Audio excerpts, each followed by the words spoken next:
law with international law, or in this case regional law, but even harmonizing domestic laws. Because in every country you always see the conflicting laws. And in most of the cases, laws relating to security, including immigration law, would supersede, as you rightly said, some other laws. Actually, how to harmonize the conflicting domestic laws that we have in our country. That would be quite a challenge that I do not have answer here. I have to be very frank to you that I admit that I do not have, any solution to that yet, because this is the reality in all countries without any exception, unfortunately.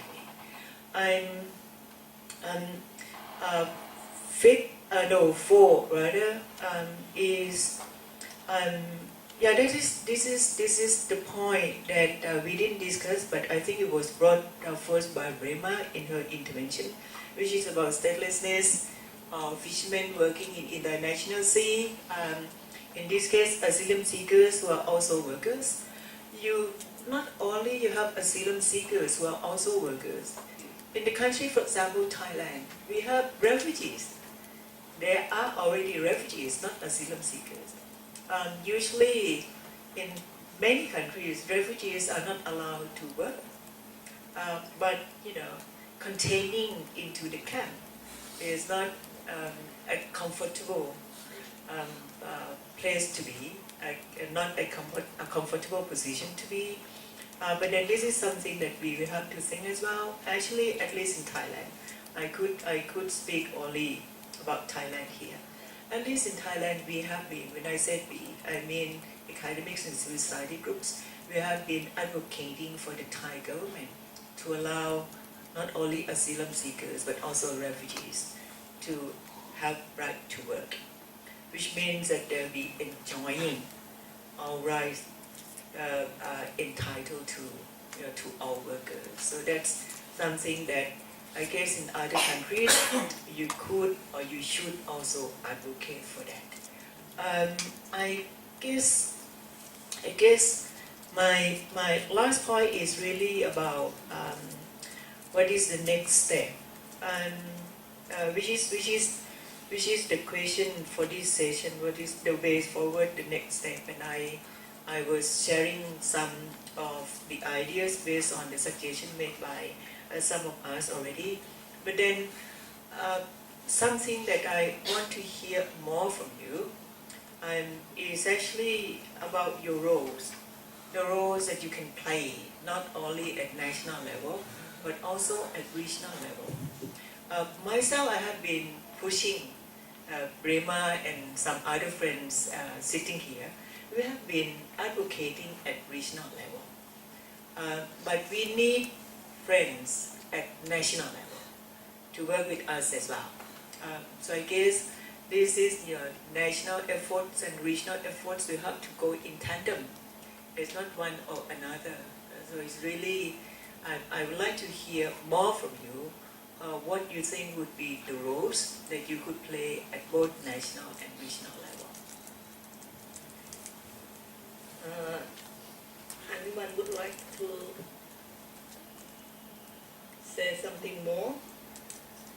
I have something to add, a very minor point about the terms Ajahn Sivappa used as refugee in Thailand. I think many of you may have known that Thailand has never ratified the conventions on refugees. So the official terms we use here is a displaced persons or displaced people. So we don't. If you walk and ask the Thai officials, they would say that we don't have any refugees on Thai soil.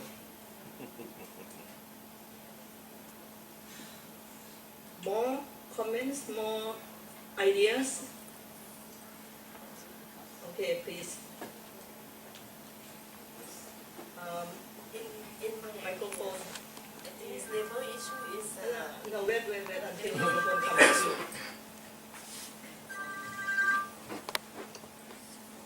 I think labor issue is a big issue and it related to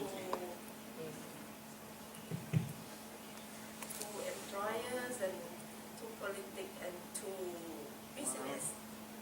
And at the same time, worker they organize, they have their own organization, and they have their own organization. Could you kindly introduce yourself? Actually, we Pun Sap forgot to to ask any from information. Pomnet Thailand. Okay. I work with the informal workers.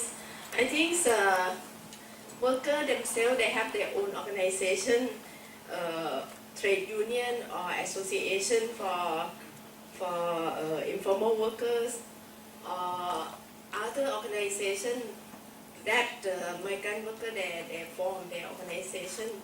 So I think this is very very important that we need to work with them also, because this will affect their life. So we need to brainstorm or discuss on this at national level. That they should give us some comments in terms of this agreement. Because it's not easy in terms, I'm thinking about labor policy even in Thailand. When we talk about labor policy should cover formal, informal, and especially migrant workers. Sometimes, even in Thailand, when we look at the labor policy, sometimes as informal workers, I see that migrant worker can get a lot of benefit. Sometimes it's more than informal workers. So we need to discuss and we need to share this, because this is very very big issue and very important issue, and it will relate to lots of workers. And at the same time, I think in terms of the future trend in ASEAN countries, we come from agricultural countries, but right now we are moving to industrial countries, more industrial, and we need to learn more about this. So if it's possible, I think we should share this with the ITUC, UNIC, or other organization at the regional level. ขอบคุณค่ะ thank you. Maybe just one comment. I think your comment is very important, that we have to reach out. It's really about reaching out, and reaching out to those who are the real laborers in different sectors. And this is actually the roles that I see that you can play, because you cannot expect Agency Papa to go to different places discussing, with those workers about this draft agreement. It's impossible for me to do so. So I'm really expecting you. I'm really expecting you to reach out, because you have capacity to reach out. You are working with them very closely. So, this draft agreement is not conclusive so far.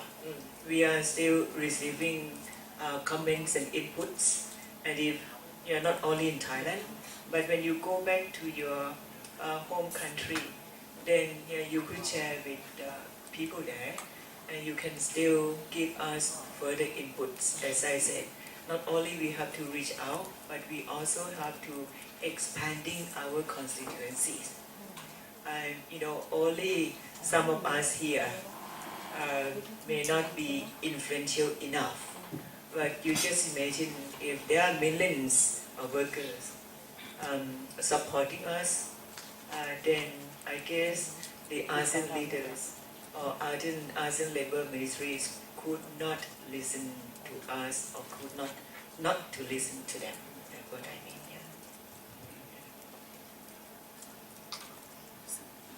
Yes, please. Yeah, thanks. Even I'm a part of this subcommittee who drafting this, but most of all, I'm an NGO who work on informal worker issues. I think the way forward or the next step will not happen if we don't have a consensus among us in this room that this agreement is good enough and or not. If we feel that it's good enough, so it will turn to be our commitment to push it further. But I don't.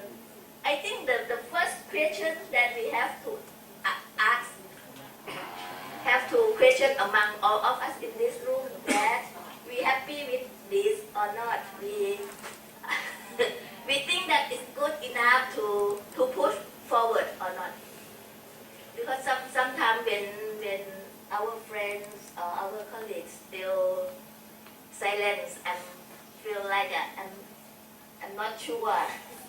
So I would like to ask the first This is question that very we NGO feel that language. it's good and we will push it together or not, or is no, I'm still not good enough, or we still not happy of this.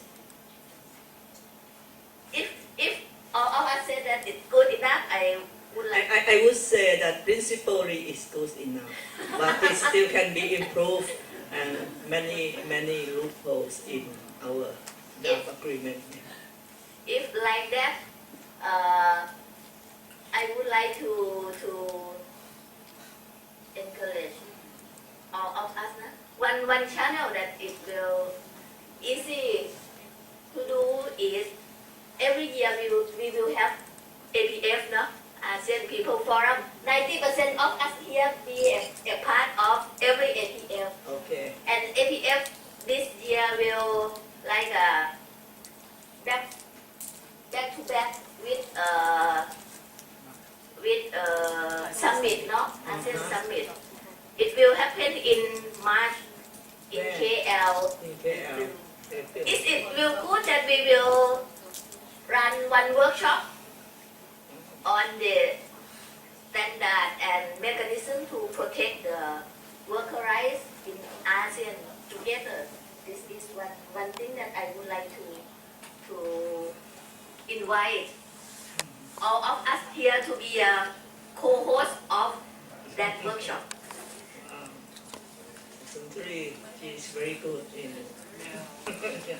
Okay, Mel and Prida and who else? The other? Yeah, please.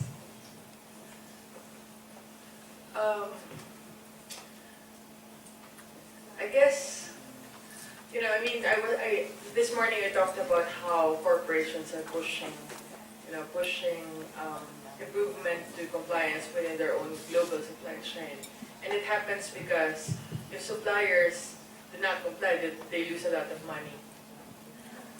I guess we also have an obligation to make a business case. Why would ASEAN governments look at this and say, okay, this is something that we want as well?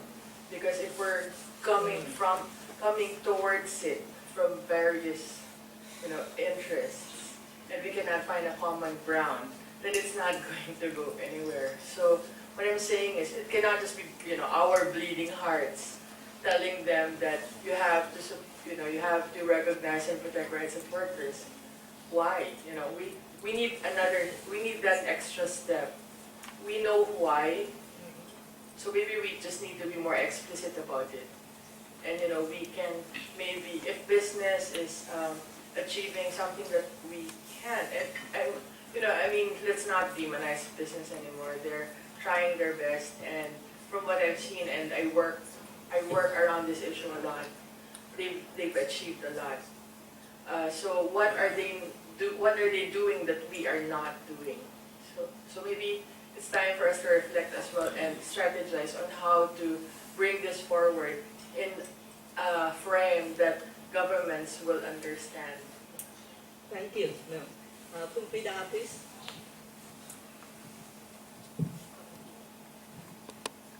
I may have one recommendation about how to promote or share the draft of the law reform. Is it possible to create the online discussion so that the people in the other sector can share their opinion on the draft, and also it's open opportunity for the maybe the labor union to share as well.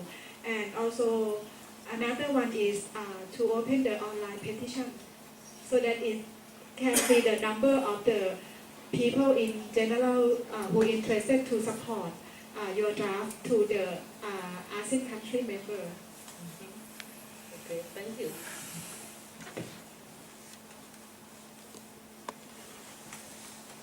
Are there anyone? I think this is a 4:51. So actually this session would be over according to the schedule is 4:45. But Ajahn Sivapha, she has one more point to clarify or to whatever. Yeah. Okay, Prema, and then Ajahn Sivapha, thank you. Sorry, there are some possibilities, I think, with Asatuk in Singapore.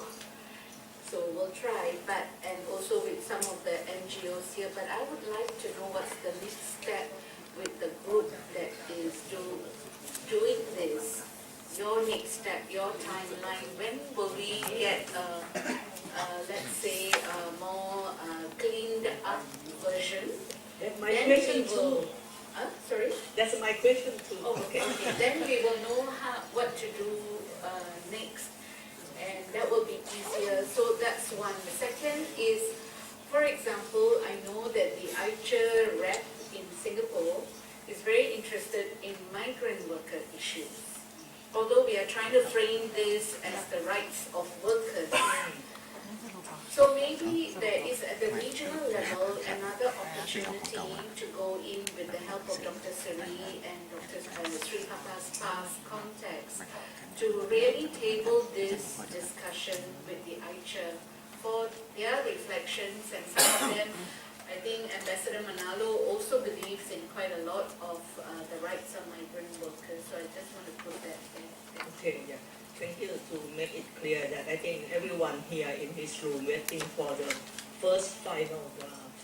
So we would like to hear from who that can answer the question and when they will have the first final draft of this agreement. First final, you have second. Yes, because the first final draft will be submitted to the Ministry of Labour in Thailand. What I understand, Ajahn Yupa, please. Yeah, Suntri, you were asking something that our colleagues from Laos would not be happy with, meaning asking us to adopt this document. No, I'm just teasing you.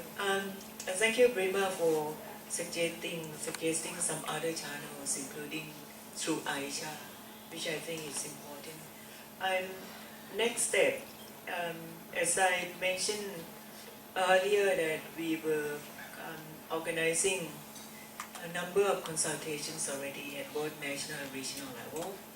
And I guess, as far as I understand, correct me if I'm wrong, Pisani, that this could be the last consultation, regional consultation that we organized, which means that we are going to conclude. Although we conclude and make it the final draft, at least from Law Reform Commission. The first final.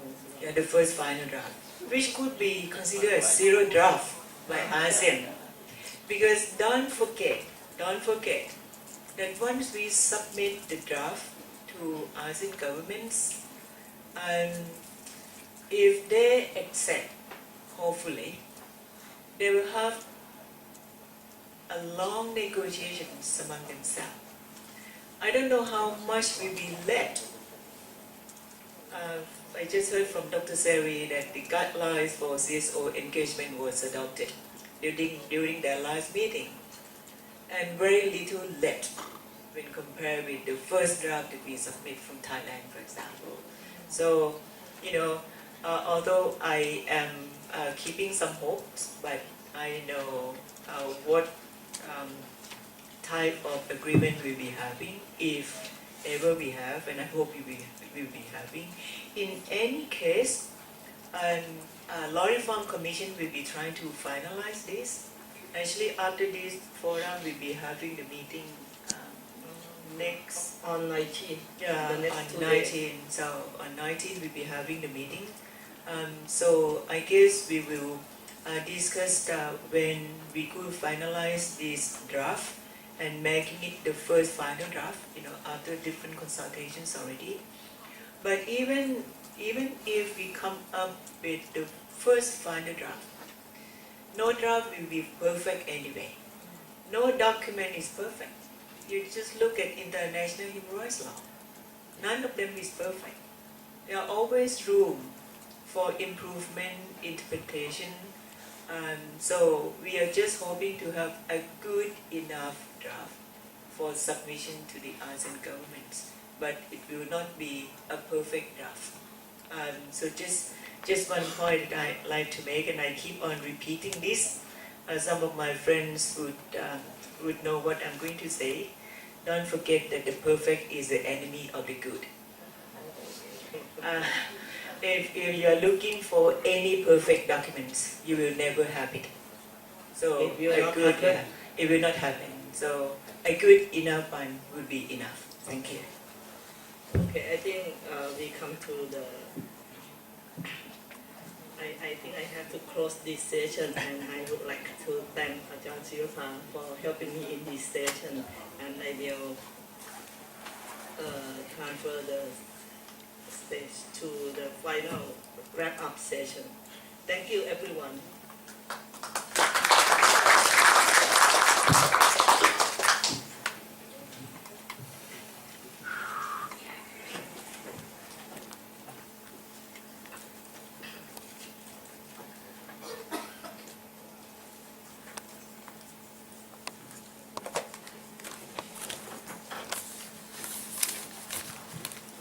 Thank you so much for our board, excellent moderator. Ladies and gentlemen, there are many key outcomes from this second regional consultation through this whole day. This is a great time to wrap up of the discussion. We have the honor to have Dr. Ladawan Tanti Wityapitak, the Secretary General of the Law Reform Commission of Thailand, to wrap up all sessions today. Please join me in welcoming Dr. Ladawan Tanti Wityapitak. Please, Madam, the floor is yours.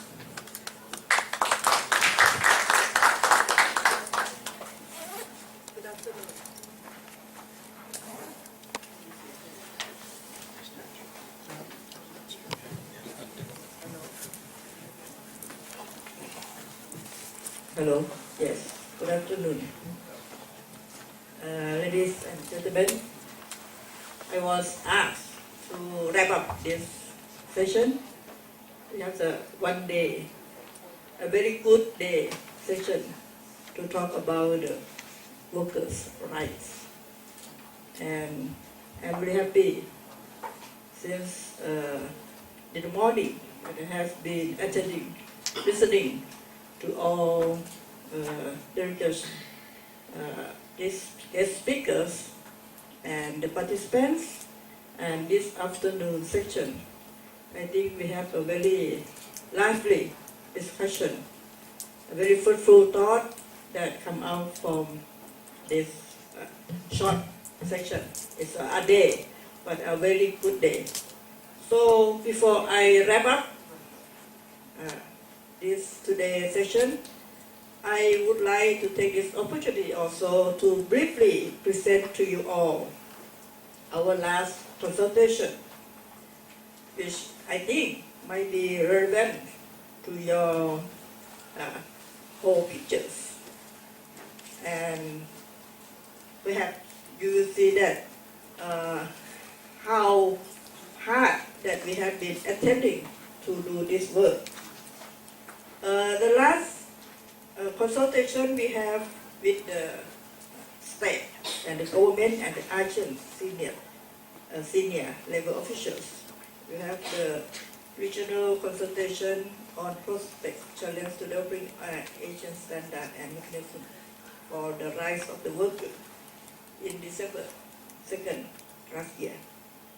And the participants include ASEAN Committee on the Implementation of the Declaration on the Protection and Promotion of the Rights of Migrant Workers, ACMW. The ASEAN Intergovernmental Commission on Human Rights, ICHAC. The ASEAN Commission on the Promotion and Protection of the Rights of Women and Children, ACWC. Of course, the Asian Ministries of Foreign Affairs, the Asian Secretariat, the National Human Rights Commission, the Nation Human Rights Institute from Indonesia, Philippines, and also the regional and international experts on labor and on human rights. Yet we have some recommendation and also conclusion from that last consultation. I will highlight some of the recommendation. Of course, it was recommended to share the draft to relevant ministries to gather inputs for improvement and eventually support for the proposed standard and mechanism. It also recommended to include more details into the document such as process of migration, institution, meaning of equality of treatment, social security, for example. It also recommends to consider advocacy toward the ratification of more ILO conventions by the ASEAN states. It was recommended to include the issue of identity and documentation in the draft. It was discussed that the lack of documentation or weak mechanism to protect those with fake documents lead to the violation of the rights of undocumented migrant workers labors. It was also recommended to be mindful of the sensitivity of each country, but also reassure that the human rights aspect or language is not compromised. It was recommended to conduct consultation meetings with more stakeholders such as CSOs, you are here, ASEAN bodies to help refine content and format of this document. It also recommends to engage in the review process of the term of reference of the AISHA and make sure that they are able to strengthen their mandate for the promotion and protection of the rights of the workers. So we have been involved, the states and the government. We try to involve all the stakeholders, social movement, the civil society. Now we have you here. And this morning, I think we start a day by recognition that what we are doing here is a harsh task, very difficult task, addressed by our chairwoman from Human Rights Commission. Yet, it's a real hard, difficulty work. I think one of the 4 days, you know 4 days? Dirty, dangerous, difficult, demeaning. This is a difficult task. So, but I think our themes today, I think you recognize enhancing the protection of the rights of workers, one ASEAN standard. I think we have to highlight this, don't forget, one ASEAN standard that we are aiming to for workers, for all kinds. I think you have mentioned this, no?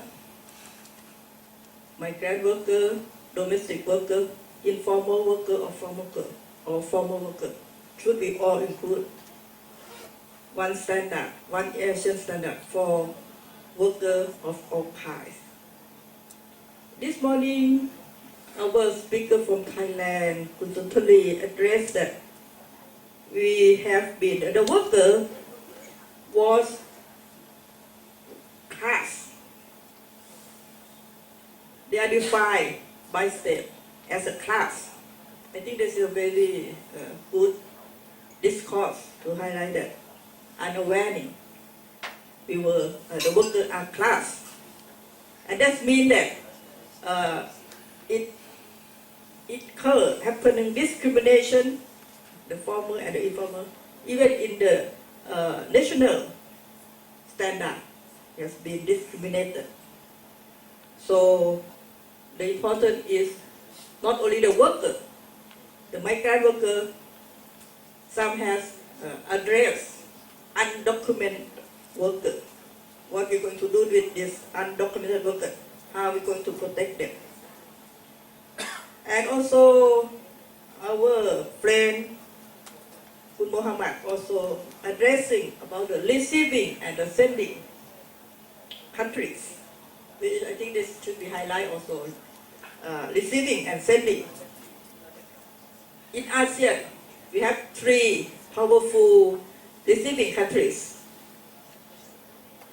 Fortunately or unfortunately, they are the dominant factor. Why we have 7 sending countries?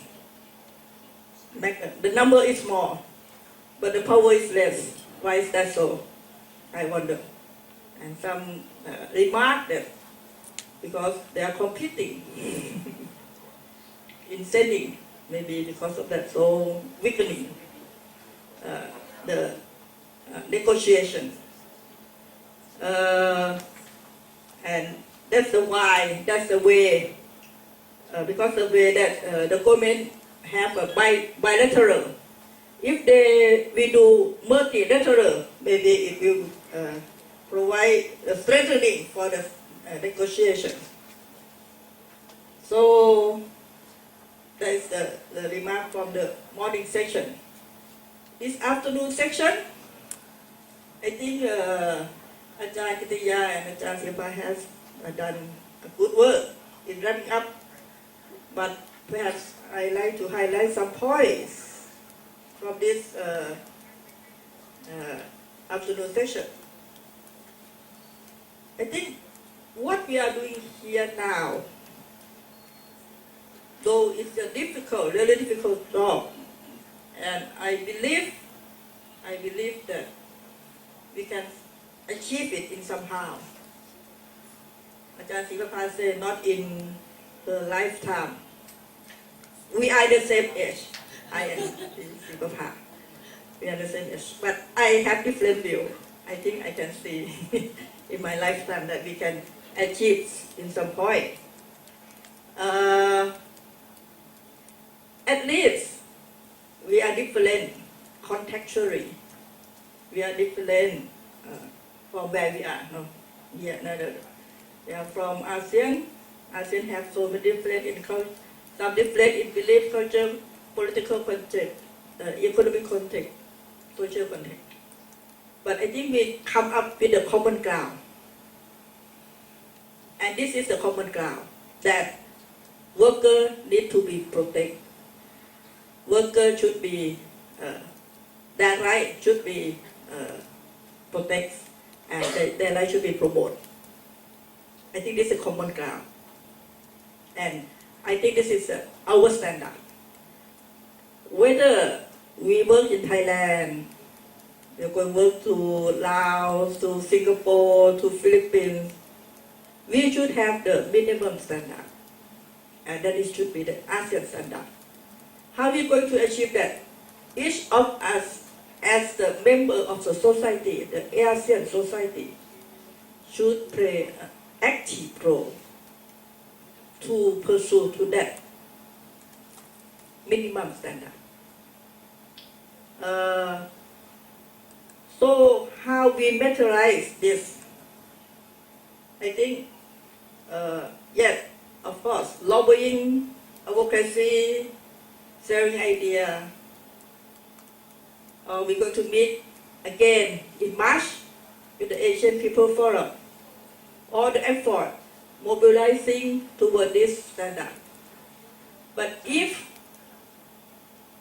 every one of us not going to help sharing the idea, talking about this, at least I say, when we talk about the definition of the worker, we have one worker, not many class of worker. If we have this same idea, that's very important.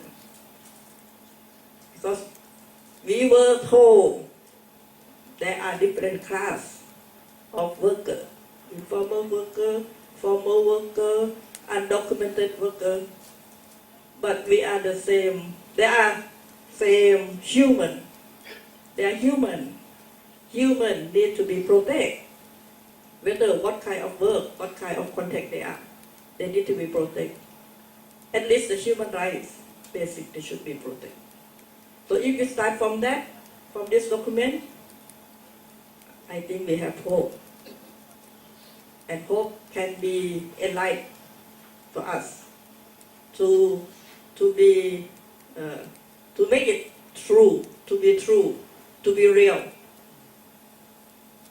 Everything, everyone here can make this. So I have hope. And the Law Reform Commission Office, as I am working for, we would like to assure you that we will pursue this until the ASEAN has one standard. Thank you.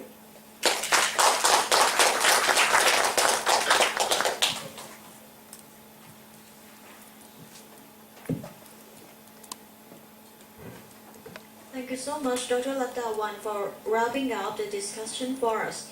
Before a closing remark, may I invite Mr. Chayasit Suksompo, the Commissioner of the Law Reform Commission of Thailand, to present some souvenir to Dr. C. Prapha-Petmisi and Associate Professor Dr. Kritteya Ashawanikun.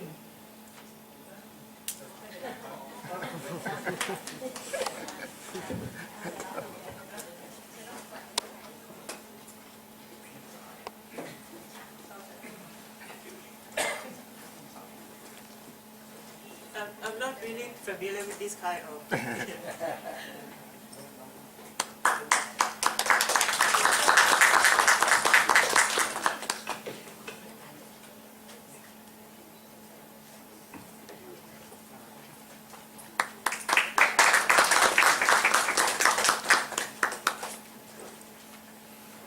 Let me again in thanking all of our distinguished speakers and all participants for doing such a great mission and contribution for our consultation today. We are greatly appreciated for that. And for our last session, we would like to invite Mr. Chayasit Suksompo, the Commissioner of the Law Reform Commission of Thailand, to give a closing remarks. Please, sir, the floor is yours.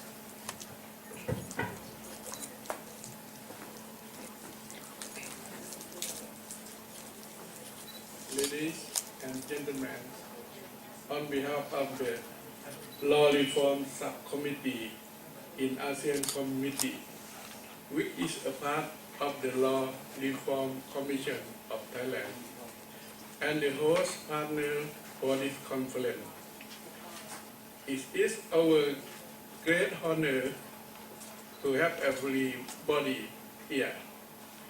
At the second regional consultation of prospects challenges to developing ASEAN standard and mechanism on the life of the workers, to listen, discuss, and share useful ideas for the development of the draft ASEAN Agreement on the promotion and protection of the life of workers. We hope that the draft agreement presented early will initiate the cooperation for growth and understanding among ASEAN members. At least, if we determine to push forward and strengthen the 10 Southeast nations, it shall require to put people at the center of the development and protect the ASEAN community from external threats, a standard rule for the protection and promotion of workers in every level is also needed in order to maintain human dignity and ultimately sustainable happiness in workplace. Now, it's time we would like to quote the conference.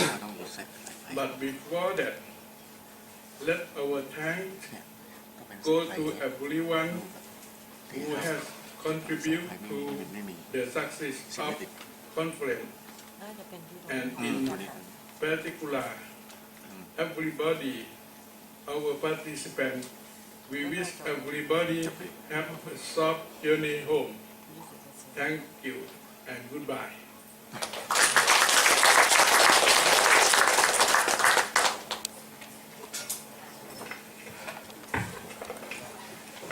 Ladies and gentlemen, we are nearly come to the end of the second regional consultation. On behalf of the organizer, we would like to extend our very warm our appreciation to all of you for your wonderful contribution to this holiday event. We hope you have a great night in Bangkok, and we look forward to seeing you in other occasions. Thank you. And last announcement from our organizer, please kindly return your name tag with our staff at the registration table. And we also have a written present which Kun Suni is giving to some of you. And again, thank you so much, and we look forward to seeing you in Bangkok again. Thank you.